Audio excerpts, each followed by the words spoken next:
are live on YouTube, and here we are with Lynn and Sharon and Regis and Dove, and we're going to be reading Never Forget to Laugh, the story of Bill Thetford. It's personal recollections. So it's Carol Howe's personal recollections of Bill Thetford, and she was a friend of his, and right now our friend Alan Ishak is writing a biography of Carol Howe. So, so we're gonna have the uh, if you forgot to laugh, here's Carol back with a biography. He sent a thing the other day. I said, where did I see that? I'm friends with him somewhere or the other, and he had this stack of all these these notes and everything for this book he's writing about Carol. So I'm very excited about it, and I think it's really sweet, sweet, sweet, sweet. All right.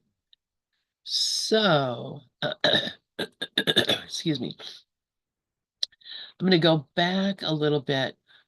We've been reading personal personal recollections of different people who were involved with Bill and who knew him. So we're talking about Hugh Prather, or Prather. I don't know how you pronounce his name, but I'm sure he doesn't mind now how anybody says it. So Hugh remembers getting together with them after they stopped being housemates. So Bill had a housemate, a lady named Pat. Okay. Uh, well, he saw the humor in it, their learning experiences, and at the time, I think times of not getting along was distressing to him, but he didn't hang on to it. Neither of them did. They had been very close friends and became very close friends again. They would tell many funny stories about what had happened when they were together and what went on in that apartment. It was just a riot. He also observed as Bill was vacillating about his move, he was several years making that decision to go to La Jolla, which was a very deep one. Very. And I knew a lot of people that were in La Jolla at that time. I had a spiritual teacher who came from La Jolla. I always wondered, did he hook up with these people at any point? But they came to Colorado and started a group over here. Anyway, he was several years making that decision to go to La Jolla, which is a very deep one. It was on his mind for a long time, and I'm certain that at that point he saw his own ego clearly, which was sort of the Eastern sophisticated New York professor, classical music, classical education type of thing, which he shared with everyone else he was surrounded by there, with the exception of Jerry. And he's talking about Jerry Jampolsky. Jerry was California born and bred and attended medical school at Stanford. But Pat, Jules, Francis, Roger, and Judy shared his same worldview. That was the unconscious part of Bill's ego in the beginning. In other words, he just presumed that everyone would love Mozart and opera, that it was a given or a fact. His whole personality, that whole Eastern thing, was quite unlike this light-hearted self. My understanding in conversations and from my own observation was that he saw that in order to let go of his ego, he was going to have to turn it upside down. He would have to stand on it on its head. He was going to have to get out of this situation and put himself in a completely different, non-intellectual environment, which he did. He had a tremendous capacity for acceptance and was able to accept and enjoy it immensely. That's when his ego dissolved at a remarkably fast rate. So as Hugh Prather is saying that he actually uh, made a decision that recognizing that the person that he thought he was, this New York intellectual, lover of classical music and opera and all fine things, he realized that was uh, a persona and not the person that he really is. And so he figured out he had to get out of that persona. And for him, moving was a big part of it because, he was associating himself then with people who didn't, first off, didn't probably know him as that persona, which is really a good reason to move and get out of town, is to get away from people who know the person, and your family, people who think you can never change, people in this group. I mean, who in this group thinks that anybody in this group has become awakened from all the work that we do together here? Well, it's hard to see because we're all here together all the time. And so these subtle changes don't make a whole lot of sense. But you put any one of us into a group, say, like Maureen's teaching their their group, they'll look at you like, you are a highly evolved teacher with a highly evolved understanding of yourself and the course. And a an ego that is not as uh apparent. I mean, people see you in a different way. And so, he went to a place where people were going to see him in a much different way, much different than being the professor that he was. uh, uh, and that's what allowed his ego to shift at a remarkably fast rate. So I don't know if anybody has any thoughts about that, but I'll go on reading or any experience of that. This makes a lot of sense to me.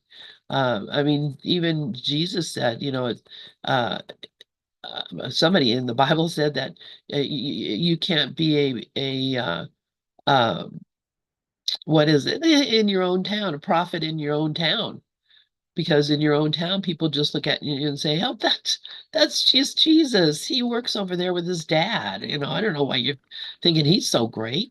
That's that kid.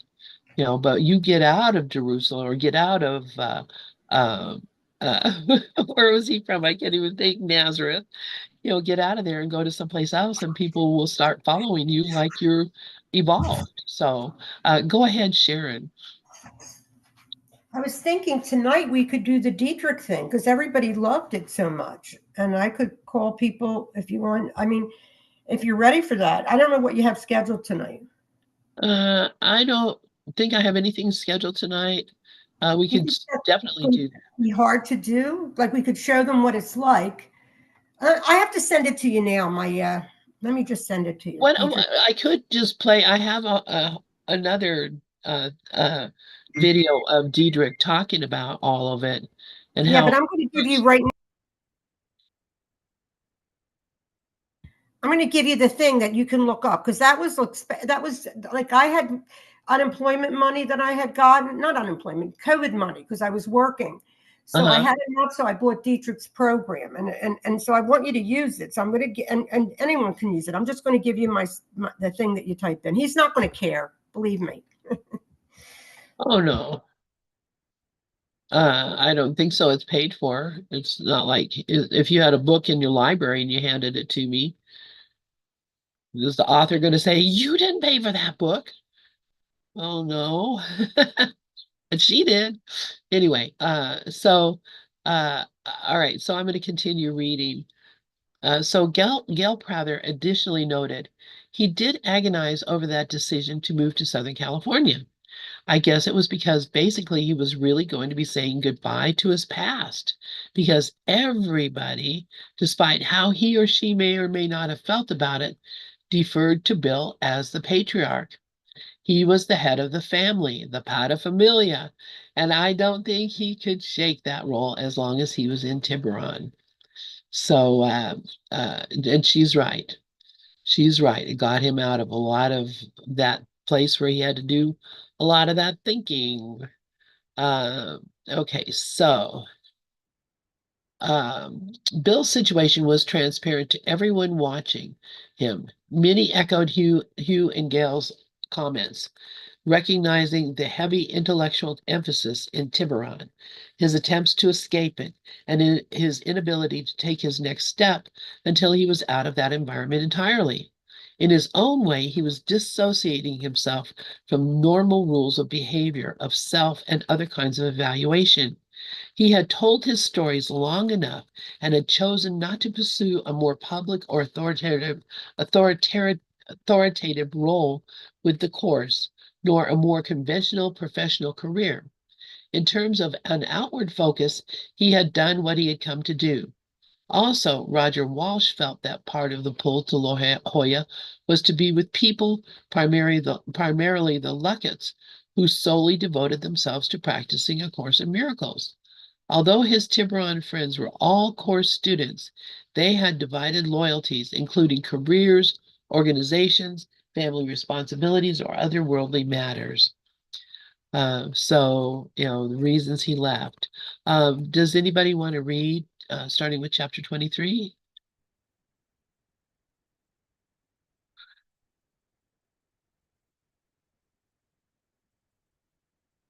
All right, I'll take a sip of my coffee and I'll read. I'll read. Oh, okay. I just couldn't get to the thing. In October 1986, Bill moved permanently to La Jolla. He had released much in Tiburon and done a marvelous job, as Francis Vaughan stated earlier, of learning to take up no space, inserting virtually no personality noise. However, not wanting to be egocentric can sometimes be a cover for emotional repression, and I did that. Yeah. He retained some old inhibitions and defense patterns when it came to self-expression. La Jolla was about sorting this out so he could more easily express his loving, gracious energy without reservation. He knew, as did those close to him, that the healing uniquely possible through his hands in Southern California would be the major focus of the rest of his life. Forgiveness was still job one. Bill's companions, better called playmates for letting go on the fast track, were his close friends Jack and Leo Luckett, whom he had been visiting since the early 1980s. They met in Tiburon in 1978. Yeah, I remember when you went. Oh, San Diego. Yeah, you went.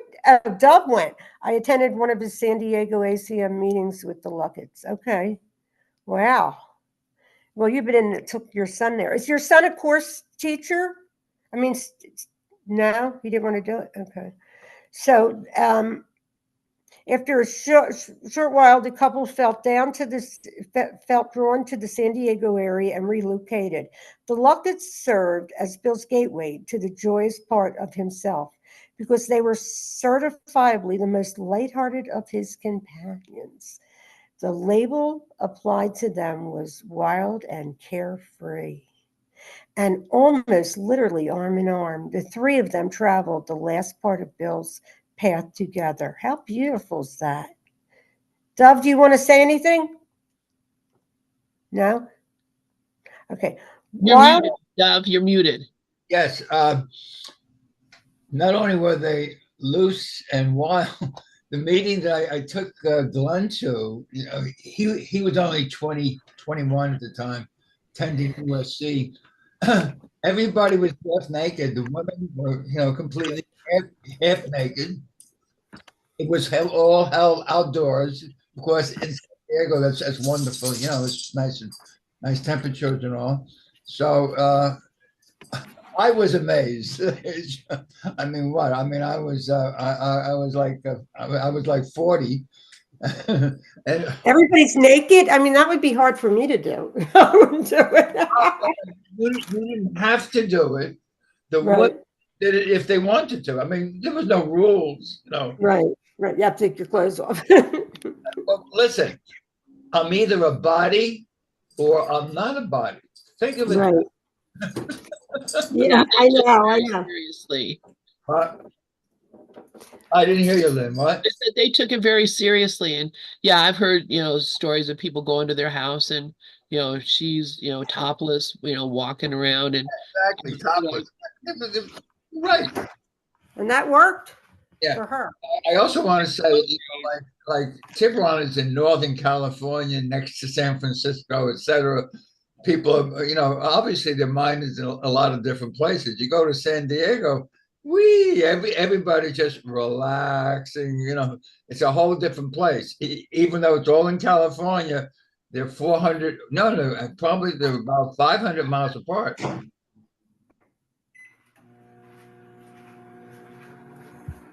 I was in San Diego once and I loved it. It was the most beautiful place. Yeah.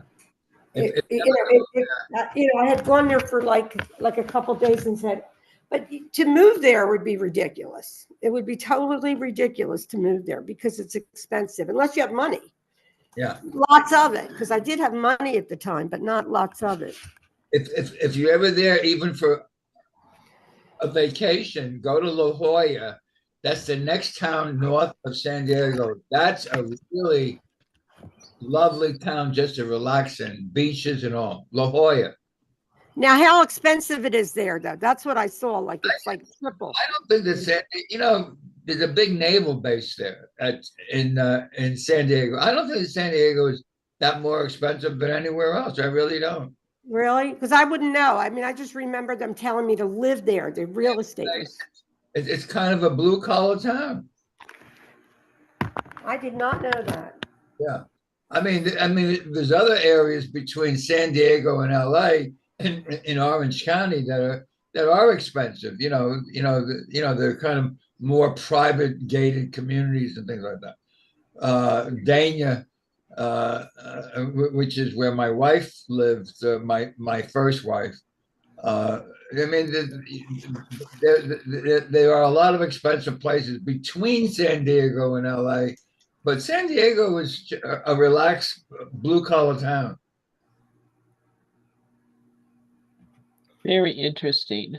Yeah, but to live there, I don't know though, because let me tell you, if I had my choice, I would live there because the weather is just gorgeous. But then again, I'm lying because I love the change too. I do. I love when the fall comes and wherever you go, it's not going to be perfect. Never, ever, ever. It's never going to be what you think, right? Yeah. The thinking mind has no clue whatsoever. Well, it's the dream. It's the dream, yeah. Mm-hmm. I mean, it's the dream, baby. Okay, so now where are we? Bill's, so we've talked Wild about and carefree. Wild and carefree. Jack was a retired Marine colonel, also retired from careers as a criminal lawyer and assistant. Go ahead. District attorney in Los Angeles. See, here's these guys who are really like super duper like successful, and they find out none of this matters, and that's got to make everybody laugh, So they were devoted ACIM students and loved music in the theater. That's what I love too. Who could be more suited to assist Bill move from an academic intellectual orientation to its opposite end of the spectrum than ones who had already done so themselves? If San Diego was so far, did Regis leave? Oh, okay. If San Diego was so far from New York as one can get in this country. Still here? Oh, he is? I can't see. Oh, all right. My computer, you know what? I have to bring this full. Now I minimized it. So wait. Okay. So, they were devoted ACIM students and loved music and theater. Who could be more suited to assist Bill's move from an academic intellectual orientation to its opposite end of the spectrum than ones who had already done so themselves? If San Diego was as far from New York as one can get in this country, so was life under the Luckett's tutelage. They were the perfect catalyst for Bill in trying to loose ends, moving towards greater openness and freedom, and releasing what yet weighed him down. He relaxed, enjoyed life in La Jolla, loved a lighter atmosphere, and just became a regular member of the Luckett's ACIM group. A local friend found a condo for him and Jules, and Carragay moved his positions and set things up there. His friends carefully watched his comings and goings to La Jolla, weighing in with the observations about what would be his last and final move, and unanimously approving it, as if anyone else's opinion mattered. Bill was following his famous right on to intuition. Pat's observation echoes these opinions. What I did feel was that he was reliving the childhood he hadn't been able to have. I thought that was terrific. Doing such goofy and uncharacteristic things that he wouldn't have been able to do in the Bay Area because of inhibition and projections. Too many roles. The Luckets were such a wild and carefree couple. They were fabulous to him. I think his homosexuality had more spaciousness there, going to places where I think he felt in the company of his own. And isn't that the truth? Yeah. Like it's San Francisco was another very open place to be in. I've never been there, but I just know that from other people. The company of his own referred not only to the myriad new friends and acquaintances from dozens of ACIM groups, but to the gay community there, and a much more open atmosphere, Jack commented. We always had a strong gay contingent in our groups, and we took Bill to many ACIM gay meetings. We also observed him with his own gay friends. As you know, Bill possessed a quiet but intense magnetism that impressed and attracted women as well as men. He was uniformly cordial and warm to men, women, straight or gay. He was not at ease with children or loudmouths. He was a celebrity in the gay male community because of what he had accomplished in his life. He did not try to impress or boast regardless of who he was introduced to. That was part of his unique charm. When we were with Bill and a male friend on a date going to the theater, the circus, or dinner, he was always very attentive and super concerned that his escort was treated well and had a good time. Bill had many gay friends, but few what we call today close friendships, relationships. His past lovers, as well as casual friends, were loyal and respectful right to the end. How lucky we all were to share part of the life of a real avatar. And that is true. I mean, from what I understand, there are some people that think the course was written really for Bill, because Bill had the exact awakening that Jesus is talking about. But I feel like Bill was just one of our leaders or like Ken Wapnick was, just chosen, because we all are living through a script. So Bill, the specialness that I might think Bill had was chosen by all of us, right? So anyway, Lynn, you want to continue a little bit? Sure. Okay. Because it is unusual, a number of others also mentioned that Bill remained friends with and was revered by past lovers and intimate associates. It's almost as if he lived parallel lives, his straight life and his gay one, with very little overlap. He was known to have a dozen or so gay friends in La Jolla with whom he spent more time, but no one knows any names or details.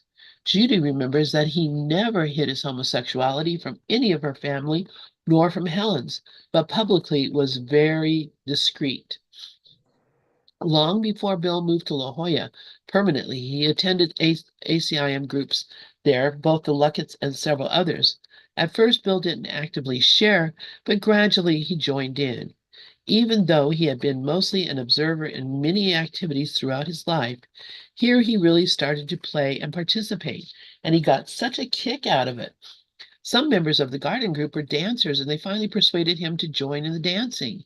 He had danced some in his youth, but not often as an adult, and then only very private circumstances with very close friends. Jack forbade attendees to ask Bill anything about the scribing of the course, as that trapped him in the past, but they could ask him anything about his current life. Treating him like anyone else was a stretch for everyone. However, when Jack set those limits, Bill relaxed and became increasingly available and confident. In addition to dancers, there were a number of singers in the group, and that encouraged him to experiment both with reading and later singing course selections. God, I wish we had recordings of this. According to Jack, when he started reading the course in the first person, everyone else was freed up to do it. He started singing the course, and that just broke a dam. It was a very big moment. He really joined the group. People realized they could just walk up and hug him. He was no longer just a quiet figure that had all the authority. He was a silly nobody. He was Billy, silly Billy. He was Billy, nobody special, a member of the group. He still had the authority, but it was more accessible. He was just one of us, and that is what he wanted. He did not want to be above or below, in front or behind. It was, I think, a major healing. There was a very playful little kid in there, one who hadn't played, and this part of him had a chance to be out in a safe space. Oh, this is just lovely. Um, so Bill learned more about how to express his perspectives on everything. For him, all subject offered something lovely. Friends in Tiburon and beyond, who kept a watchful eye, noticed his gradual but steady unburdening. What a treat for those who participated in Bill's unfolding.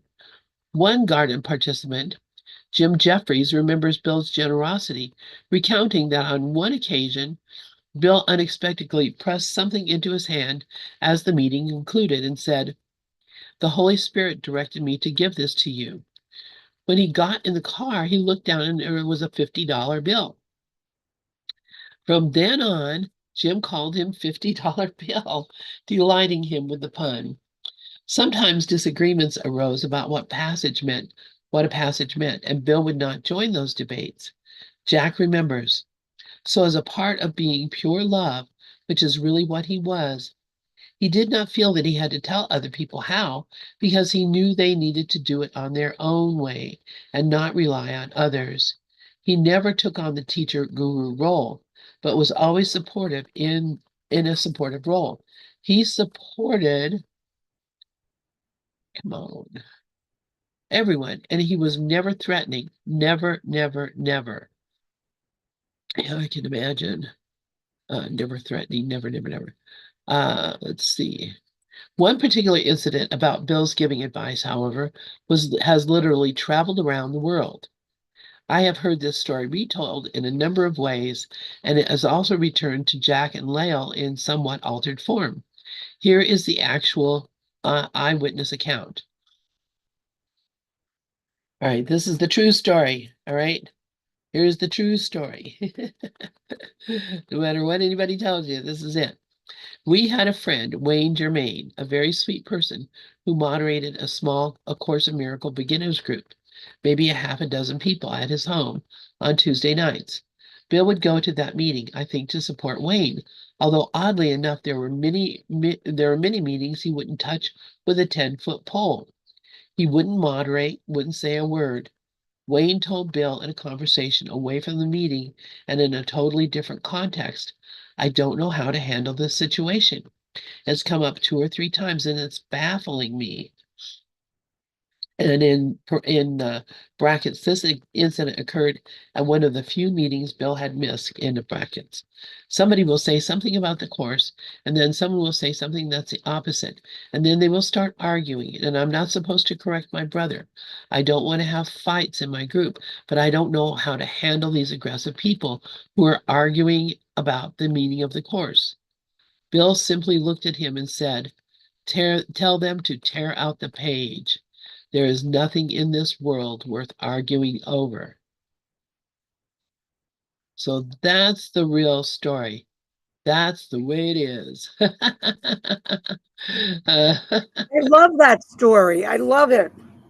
well, I've heard it from so many people in so many ways. That's what Dove just wrote. Dove just said the ego just hijacks it, and it does. It does hijack it. Yeah, but there's been so many ways I've heard that same story, that Yeah. they were arguing in front of him and he went over and tore the page out. I've heard, Right. I heard that I too. mean, I've heard all kinds of stories, but this is the story as it really happened. He said, "Tell him to tear out the page. There's nothing in this world worth arguing over." Yeah, Dove, go ahead. You're muted.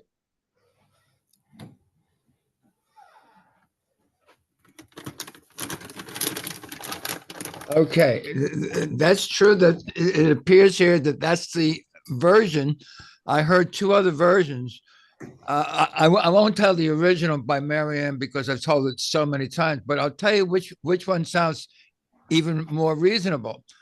Doctor, I can't think of his name, the guy who was president of, Dr. Bob, right? Rosenthal. Yeah, Bob Rosenthal. Yeah. Yeah.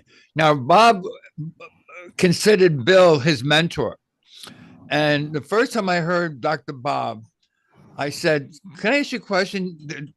Can you can you confirm that story that Marianne originally told that it happened in Tiburon where the elders met, Jerry Jampolsky and all that, and they had an argument, and they said, well, Bill,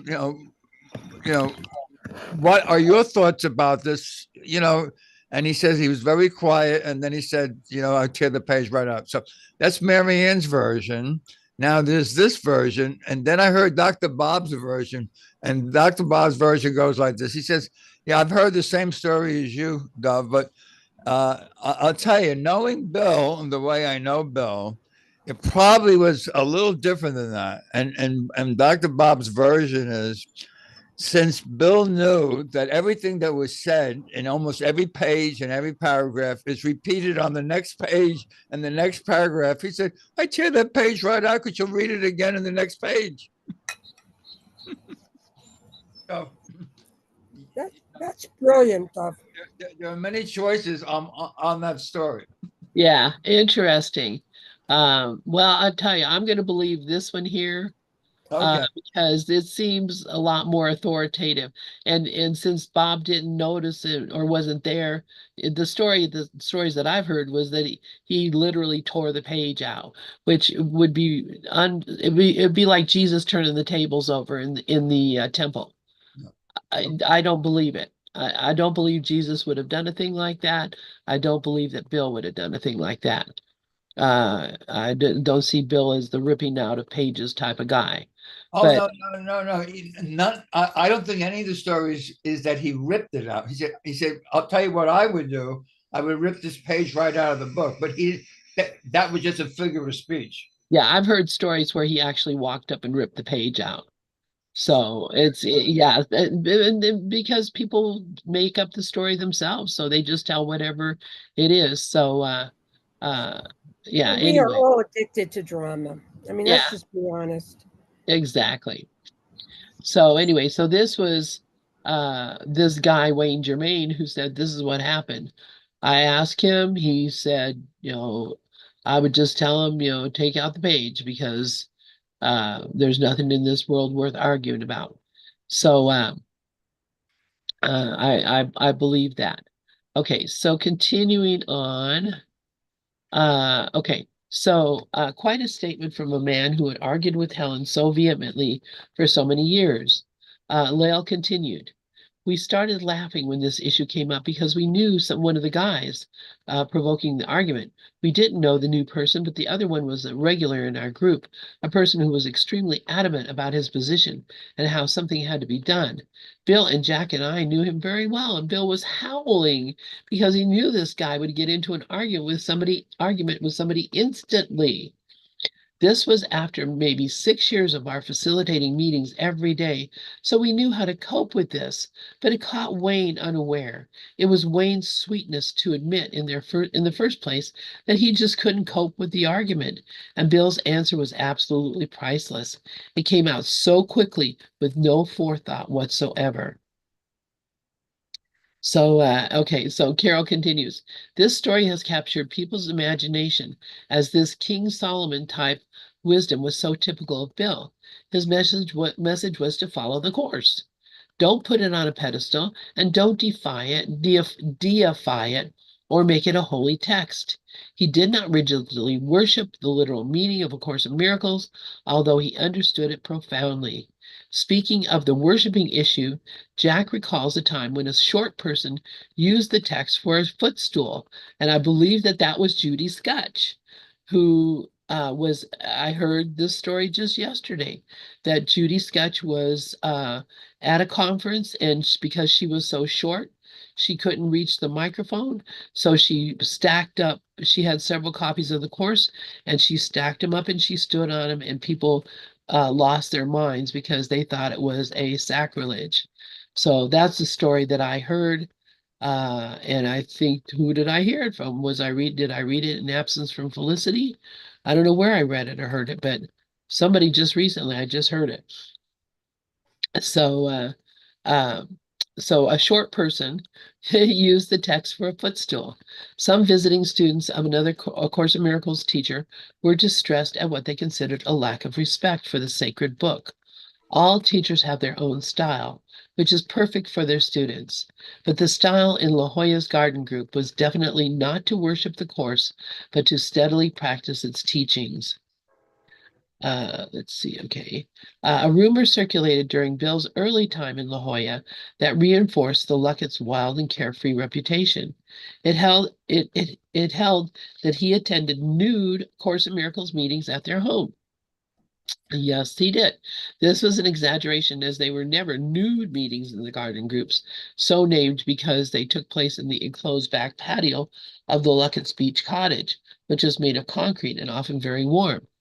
Jack recounts, we were right across the street from the beach, so many students swam before or after the meetings and wore bathing suits during our 2 or 3 hour meetings. They were sunbathing. A major issue arose when a couple of the younger women wanted to remove their bra tops to get an even suntan.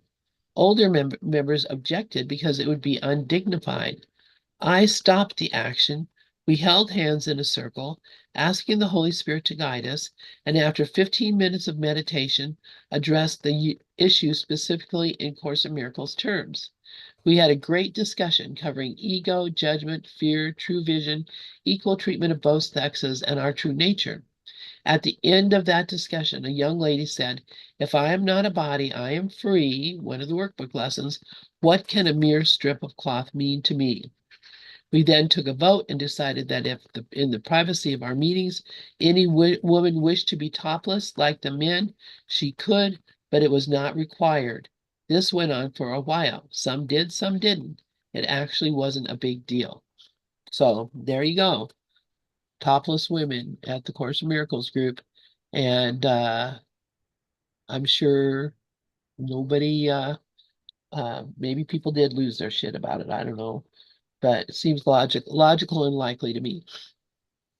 Okay, some of the 60,000 attendees that came to teach us, the course states that we are all teachers of to one another, were lawyers, doctors, ordained ministers, Catholic priests and nuns, La Jolla matrons, university professors, nurses, teachers, businessmen, airline pilots, military, both active duty and retired, the luminaries of A Course in Miracles, except for Helen, working people and retired ones, people living in their cars, and patients sent by psychologists.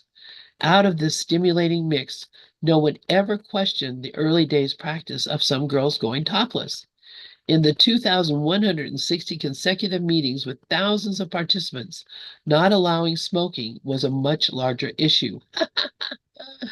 Oh my gosh. That was back when you could smoke anywhere. So yeah, I guess that would be a big thing if you were a smoker. Okay, so the truth is not, although the truth is not as exotic as the fiction about the garden groups, the meetings certainly were a vast step from his days at Columbia and a marvelous opportunity to be part of the course's influence as it spread across the country and throughout the world. In addition, Bill attended a number of other Course in Miracle groups in the area and made a host of new friends in the process. He was presented with other opportunities for friendly outreach beyond the course community. How could it be otherwise with Jack and Lael as guides? They took him everywhere, almost every night. They went to restaurants, movies, dinners, and entertainment of every conceivable kind. Dove has his hand up. Please, Dove, go ahead. No, I'm sorry, I don't. I don't. Oh, Uh, I don't know. I don't know how that happened. Somehow my hand goes up without my ever touching the mouse. I don't know. But that's okay. Well, the Holy Spirit might think you have something to say. Okay. Okay. So Bill loved films. He preferred foreign and art films and also liked drama, historical pieces, and adult comedies. Under no circumstances would he attend sci-fi, action, western, or vampire flicks, or stupid comedies. His favorite movie was Amadeus, which he viewed several times. We had season tickets to most live theater houses. Bill liked the theater, but had hard and fast rules about going. He insisted on an aisle seat and the play to have an intermission. He opined that having no intermission meant the play was no good and everyone would leave if given a chance. In addition to opera and classical concerts, Bill also loved the circus, ice shows, and jazz concerts. We all had annual tickets to SeaWorld and often attended their night spectacles.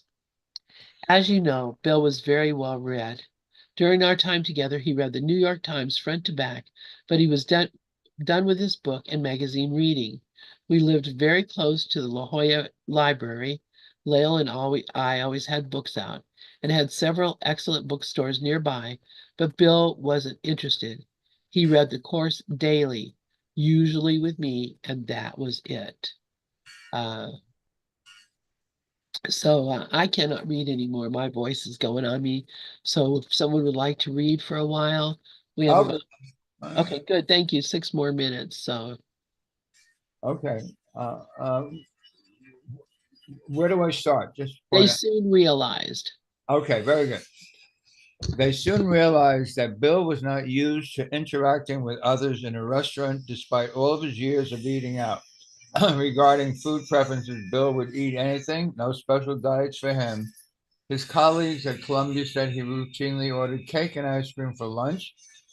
Lael tended to engage with the wait staff and follow her lead. And following her lead, Bill started talking with them more and thoroughly enjoyed becoming acquainted with them. At his favorite places, the staff began to call him by name, and he would chat away with them. Pretty soon, word went out that he was available for socializing, and the best venue for this was to invite him to breakfast. I can personally attest to his greater participation because my husband and I went many places with him on our last visit to La Jolla, and he and he was well known at all the restaurants that we visited. To continue broadening his range of experience, the Luckets took Bill to a nightclub where he had never been before. For most of his life, he might have felt that that was somehow beneath him and not necessary for his growth. But by the mid 1980s, he was up for anything. They also took him to improv places with stand up comedians. Jack remembers on one occasion. So here we were sitting in this improv talking about ACIM, and the girl who had seated us said that she had been in the chorus. Two other witnesses came over, and one of them was part time in Hare Krishna, while the other was a born again Christian. Lael was pinning these tiny hearts, these tiny hearts on people. We all came together, and I had everyone hold hands. This is a nightclub, mind you. We all said a prayer asking that everybody who was going to be on the stage that night would provide healing for everyone in the audience, and they would heal something in us that we didn't understand or had rejected. And they all joined in very willingly. It was not inappropriate at all. And Bill said, one of the things I've learned from being with you, Jack, is that spiritual movement is happening everywhere if you take it with you, if you let the light shine.